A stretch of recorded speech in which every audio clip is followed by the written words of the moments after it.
to develop emotional agility. Okay. Now, how to get unhooked from this going on in our bodies? Now, first of all, we recognize, these patterns. As we said, knowing about them already helps. The first step is developing emotional agility. In developing emotional agility is to notice when you have been hooked by your thoughts and feelings, like to understand, like have self-awareness. That's hard to do, but they are things, telltale signs. But there are certain telltale signs. One is that your thinking becomes rigid and repetitive. That's one of the signs. Another is that the story your mind is telling seems old, like something happened before, like a rerun of some past experience. Then secondly, label your thoughts as and emotions. Label them. When you're hooked, the attention you give your thoughts and feelings crowds your mind. There is no room to examine them.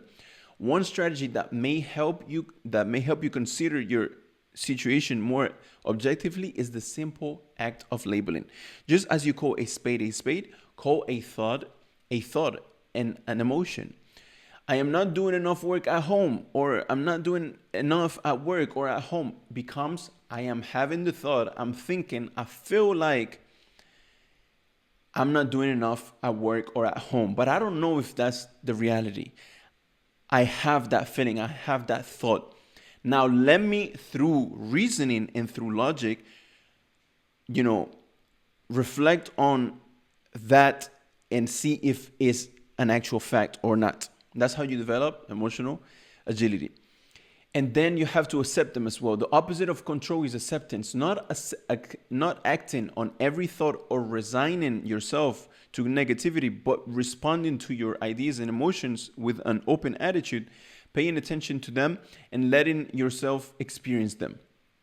Okay, not acting on every thought or resigning yourself to negativity, but responding to your ideas and emotions with an open attitude. Just as we did. Okay, wait.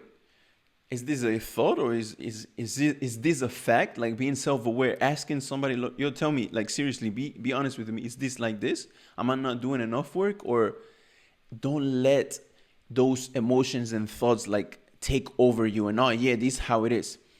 Take 10 deep breaths and notice what's happening at the moment.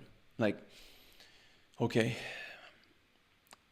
is this happening? Is this a fact? You might ask someone else. You might think about it. Like, be open about it. Don't get, enjailed in those thoughts, in those feelings. This can bring reliefs, but it won't necessarily make you feel good. In fact, you may realize just how upset you are when you take those 10 deep breaths. And then act on your values. When you unhook yourself from your difficult thoughts and emotions, you expand your choices. Now you look at it, okay, be flexible. That's why we call it emotional agility. You're able to adapt, you're open.